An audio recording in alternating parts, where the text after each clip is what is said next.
Good morning, my General Chemistry 2. How are you today? We are nearing the end of the semester. Can you believe it? It is Unit 5 already. Let's tackle a little bit of nuclear chemistry. Okay, now let's just qualify here real quick. For nuclear chemistry, I'm just going to give some little tidbits. By all means, this is not all-encompassing. And for an awful lot of nuclear, you end up hitting a lot of that in physics and not quite in chemistry. You've got to get to some advanced chemistry to start really hitting nuclear. But I want to touch on a couple of fun subjects. I want to define some things. And I want to do a couple sample problems in nuclear chemistry. So if you're hoping for a big all-encompassing video, this isn't it. This is going to be really kind of snippets, and we're going to have some fun. I also just want to make sure you're kind of informed. You know, a lot of the vocab and there's a rich history really surrounding nuclear chemistry, and it ends up being quite political at times, and I'd like you to be informed on what some of these things mean. So the first thing I'd like to do is just compare.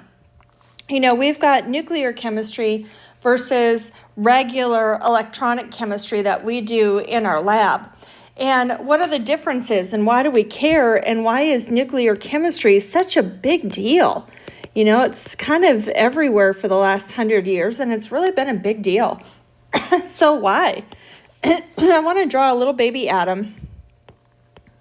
Let's go all the way back to Gen Chem 1. Look at that. So we've got our nucleus, and then somewhere out here, we've got our electrons. So we've got protons and neutrons in our nucleus. So you guessed it. I know, right? We're hitting the end of a full year of chemistry. This is deep. Your nucleus is your nuclear chemistry. Our regular chemistry that we're doing in our lab is electrons. So our electron chemistry, that is really our bonding. That is our making and breaking of bonds. That is everything we've been studying this semester so far. Our nuclear chemistry only happens in the nucleus, and it follows a completely different set of rules in the nucleus. It's pretty funky. Ugh. Okay, so let's give a couple of just different, why are they different? Why aren't they even the same? So I want to give a little list, actually, on why we give a crap. Why don't we just group them all together?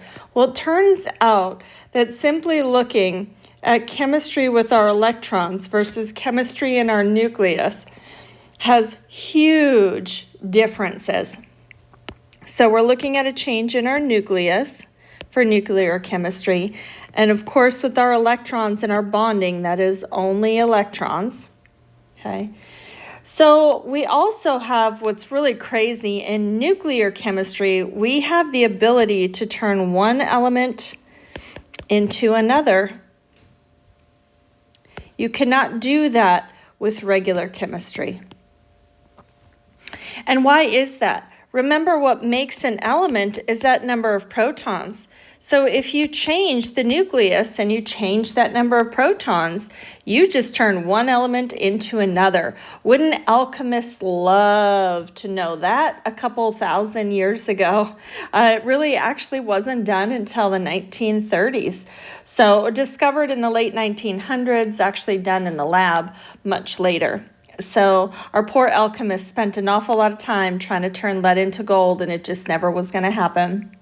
All right, another huge reason this is so political and it's in the news everywhere is the fact that you have huge amounts of energy. We'll do some of those calculations and I'll give some examples. Huge amounts of energy tied up in the nucleus.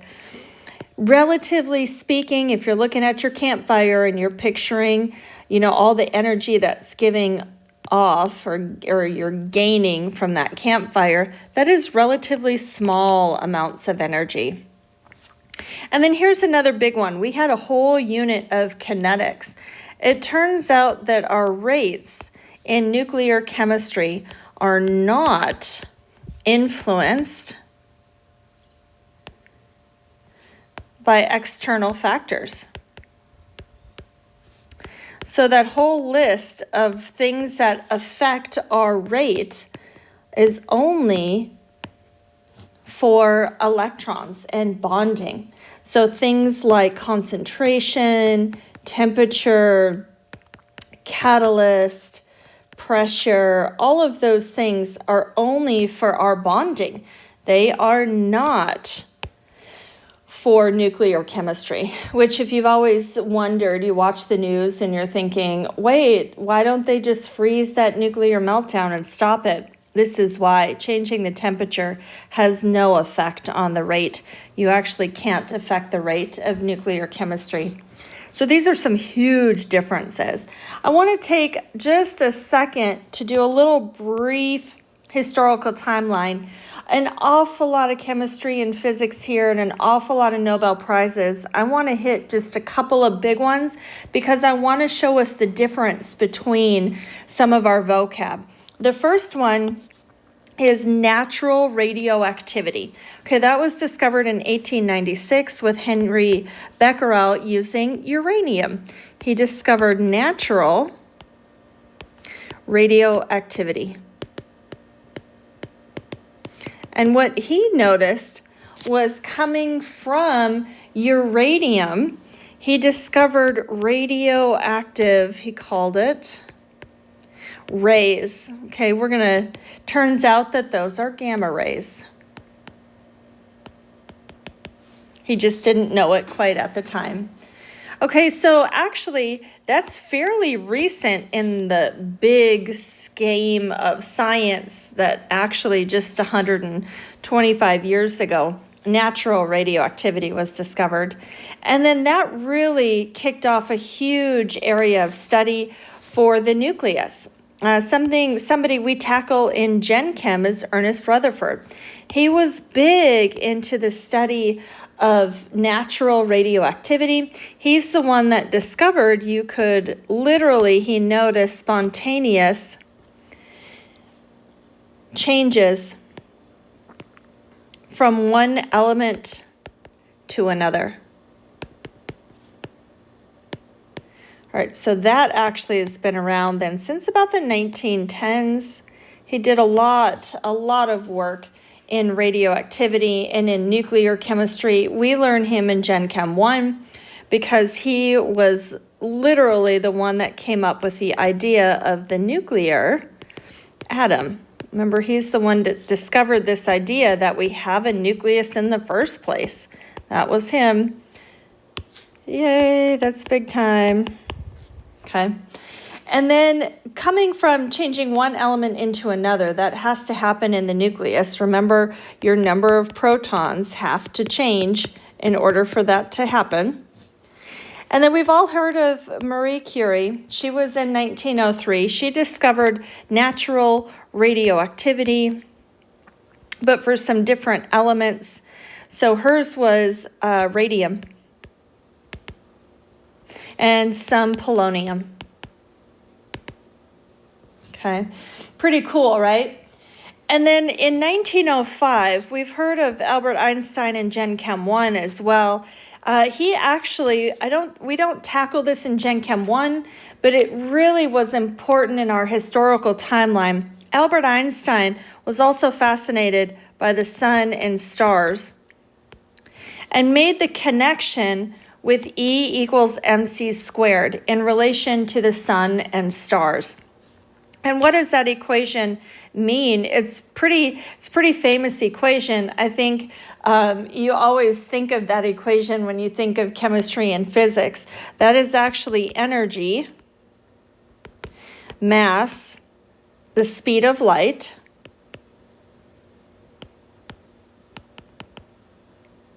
squared. Okay, so if you think about how the universe was formed, and again, we're not getting into some big political discussion, but one theory is that the elements were actually formed from stars and from the sun and from those massive amounts of energy. And our sun actually is nuclear, And so where all of that energy is coming from is nuclear, and that's where the elements were formed as they're coming down to us. So that's where that energy equals mass times the speed of light squared is coming from. And he had a theory that you could then interchange and convert energy to mass and convert mass to energy. And so far that is actually held true here. This is something that we've seen, is that you can turn mass into energy. This one, to my knowledge, has not been seen yet, turning energy into mass, but I am not super current with my nuclear physics either, but I know that this bottom one here, turning mass into energy, has been observed. And we're not done with this one. We're just introducing it. We're actually going to calculate and put some examples on this a little bit later in our video. And then as we fast forward a little bit, here's where we mark a change. All right, this is where we hit the mid-1930s. This is where we mark a change in our radioactivity. Everything before that was really a study of natural radioactivity. You take uranium, you have the right isotope, and stuff is spontaneously emitted. Okay, what changed in the 1930s really with Enrico Fermi, and I've included this, it's really fascinating. If you like your chemistry and physics, here's his Nobel Prize speech. He is really famous for studying uranium, but here's what's different. What he looked at was bombardment. So this is now where you're making this happen. You are literally taking particles and smacking into particles. So what changed in the 1930s is, why wait for your element to decay when you can take a particle accelerator, smack one particle into another, and see what pops out the other side. And let me define that further, but I just want to point out Einstein first. This is what really marked a drastic change in our history in this country and really in global history. So for fun, I included this letter. If you're a history buff, you should go check it out. Starting in the 1930s, with all of the study of nuclear energy, Einstein and Salazar wrote a letter to Roosevelt. And in that letter really marked the drastic change in our history that kicked off the Manhattan Project and all kinds of things in our history. So if you're fascinated by that, there you go. That was in the 1930s as well. So Enrique Fermi actually really gave us, well, I don't want to just claim him, but he was one of the pioneers in taking uranium and bombarding it. And we'll spell this out a little bit deeper later in our video, and really looking at fission.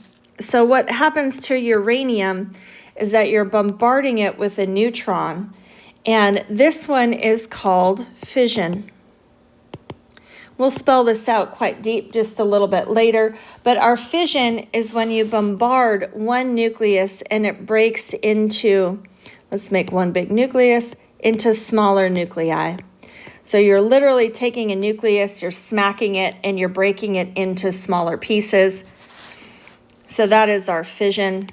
And let's just define then, if you've heard of fusion, what is fusion then? Now we're going to take small, and the typical example I'm going to show you is to take hydrogen. Let's take them and literally fuse them together into a helium. That is fusion. Okay, so they're both kind of opposite. Fission, you're colliding and you're breaking off chunks. You're breaking into other elements. We'll spell that out a little bit later in the video. And then fusion, you're doing the opposite. You're taking two small nuclei and you're fusing them together. Both of these have large changes in energy when either one of those processes happen. Fission, if I'm not mistaken, was first, and then fusion was second, because in order to make fusion happen, you need the energy from fission. So if you're, again, a history buff, you go back in the 1930s to 1950s, and you look at the difference between the atomic bomb was then needed for the hydrogen bomb. Okay, so now that we've sort of defined a few things, let's talk about how this happens and what makes this happen. And I would like to actually start with natural. We're going to kind of divide in half this video. We're going to have natural radioactivity, and then we're going to have our bombardment or our forced. So let's look at natural. All right, what's cool in our natural radioactivity, I gave us a little table here. So if you want to print out this Word document, I'll post it for you. If you want to print it out, it's pretty cool. It shows you the different processes. There's not one, there's at least 5 that actually can happen in natural radioactivity. So there's not just 5, I think 4 are given here. I thought there was 5. So let's just say there's at least 4 different types or 4 different spontaneous. Again, this is natural, so our spontaneous radiation. So this can be happening with any of our elements. And what's pretty cool when you start looking at this natural radioactivity is you've got particles turning into particles. Let's give an example of uranium. So what if you take uranium, we take the 238 isotope of uranium, natural decay. All of this is a first order process. This is decay. A natural decay for uranium is this.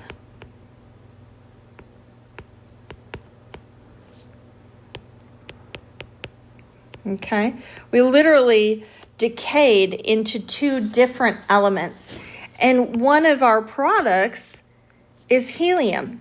So this is often called our alpha decay. Okay, so that's an example of that first one. Literally, you can give off an entire nuclei of helium. Okay, I love it. And that generally, accompanies energy as well, like gamma rays. So this is pretty cool. This happens naturally. This happens spontaneously. But what has to happen for all of these, even though you've got one element turning into another, you still maintain your exact same number of particles. They just rearrange. So we did not create, oh, my pen is just a little bit fluffy there, create or destroy any particles. We just rearranged. So in our natural radioactivity, we're just rearranging. You'll notice that if you add up your atomic numbers, they will equal. So what do we have over here? We have 238, 234 plus 4. There you go.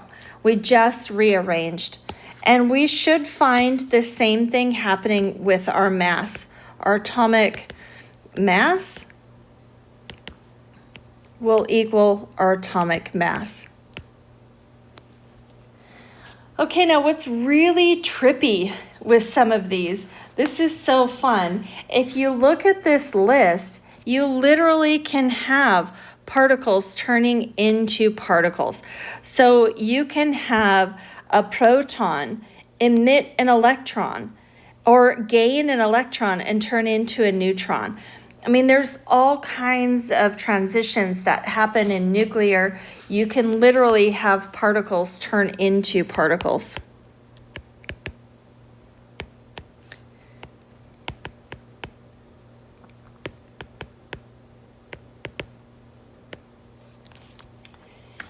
Which is pretty cool. So let's give you an example. What if you have a neutron and you emit a proton plus an electron? So in other words, you have a neutron, it spits out an electron, and now it is just turned into a proton. You'll notice in nuclear, you're often given those charges and those weights along with your little particle. So you can literally have a neutron turn into a proton. You can have the other way around. You can have an electron bombard a proton, and you can turn into a neutron. It's really pretty funky. You got some cool things that can happen. So let me show you one example of that, and then we'll talk about why does this even happen. Okay, so let's take, what if we take radium? Radium can spontaneously lose an electron, and when that happens, it turns into another element. Okay, why? Because one of its neutrons just turned into a proton. And look at your overall atomic number is the same, or your mass is the same, but your number just changed because you literally just turned a proton into a neutron. That's pretty cool, right? Okay, so how does some of this stuff happen? And why does it happen? Well, nuclear is still pretty new in studies, only 100 years of studying some of these processes. So it's actually not super well understood, but what's happened in the last 100 years is an observation that's actually pretty funky. It's really cool, and it's really two ideas. The first one is this sense of stability within an atom. So I wanted to include this table that shows this black line here is when protons are equal to your number of neutrons. So when you've got that ratio, you notice in your elements between about 0 and 20, they're nice and even and everything is nice and stable. But once your atom starts to get bigger, your nucleus needs more neutrons than protons to be stable. So after about number 20, you tend to have more N than P. And it all comes down to the stability of your nucleus. And if anybody is ex-military, you're generally taught on your nuclear subs. This is called like the Valley of Stability. There are some funky things that happen with stability here. They're really cool. What one of them is that you actually have these certain numbers that it has shown have certain stability versus others. So our number of protons or our number of neutrons or the sum. So if you hit anywhere in this trifecta of numbers and you hit a 2, an 8, a 20, a 28, 50, 82, 126, if you hit either the number of protons, neutrons, or the sum, you have an unusual stability. Okay, now what that suggests in the last 70, 50 years is actually energy shells in the nucleus. Okay, picture, it's almost like when you learned in Gen Chem 1, your energy shells for your electrons. Well, they now think that there's energy shells in the nucleus. So your nucleus isn't just this random bit of particles. What if it's literally energy shells, like we picture our electrons? That's pretty cool. So between 20 and about 83 atomic number, you need more N than P. Once you get above 83, they are all radioactive. So you can hit some certain pockets of stability, but they are all radioactive after that. So I'm going to go ahead and I want to stop this video before we head into some of our bombardment and some of our calculations. So we'll have 2 videos for this one. So I just wanted to kind of give a very general definition of everything in this one, and then let's take another video to do some calculations.